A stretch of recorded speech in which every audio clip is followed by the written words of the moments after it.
আমি জানি না আমি কোন ভাষায় তোমার সাথে কথা বলবো। কেন, কি হয়েছে? তুমি না অনেক মিথ্যা বলতে শিখে গেছো। কি বলো এইসব?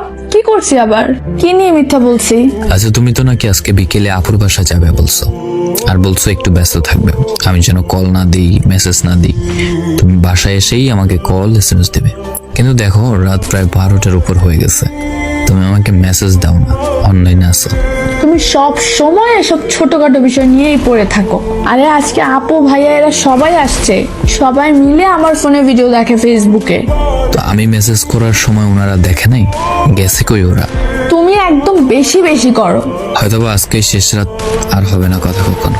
ছেলেরা ছেড়ে যাওয়ার আগে এইসবই বলে, বাকি ছেলেদের মতোই তুমি। হ্যাঁ, আমি বাকি সবার মতোই। আজকে তুমি সত্যি আপুর বাসায় গেছো? তো মিথ্যা বলবো তোমার সাথে?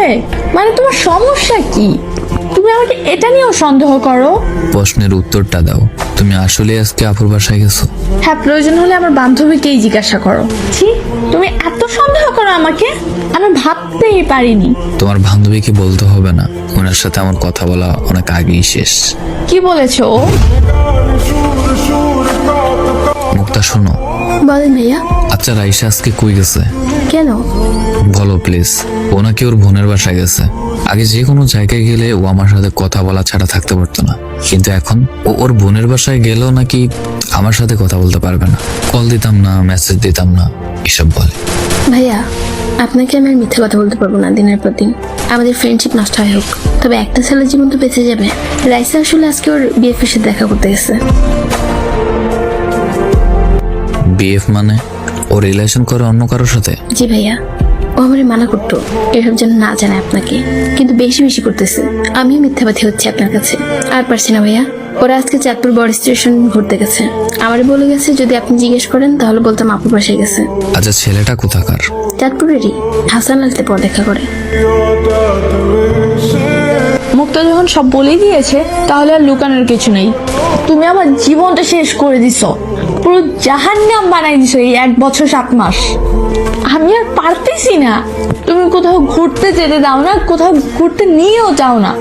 তুমি সামান্য আমাকে বৃষ্টিতেই ভিজতে দাও না, বাকি সব তো বাদ দিলাম। আমি মুক্তি চাই, আমার মুক্তি দাও। ঠিক আছে, তোমাকে আমি মুক্তি দিলাম। তুমি যেখানে সুখ খুঁজে পাও সেখানে তুমি চলে যাও, আটকাবো না। আমি বলবো না তুমি আমার থেকে ভালো পাবে না, অবশ্যই পাবে। যাও, যাকে পেয়েছো তাকে নিয়ে সুখে হও। আর আমার প্রথম ভালোবাসাটা এইভাবে শেষ করার জন্য তোমার প্রতি আমার কৃতজ্ঞতা। ভালো থেকো নতুন মানুষকে নিয়ে। আইডিটা মনে রেখো, কাজে আসবে কখনো। লেকচার দিতেই পারবেন, সারা জীবন কিছু করতে পারবেন না। তুমি বুঝনি, আমি বলিনি, তুমি স্বপ্নতে কেন আসনি? তোমাদের অনেক সুন্দর মানাইছে দুজনরে।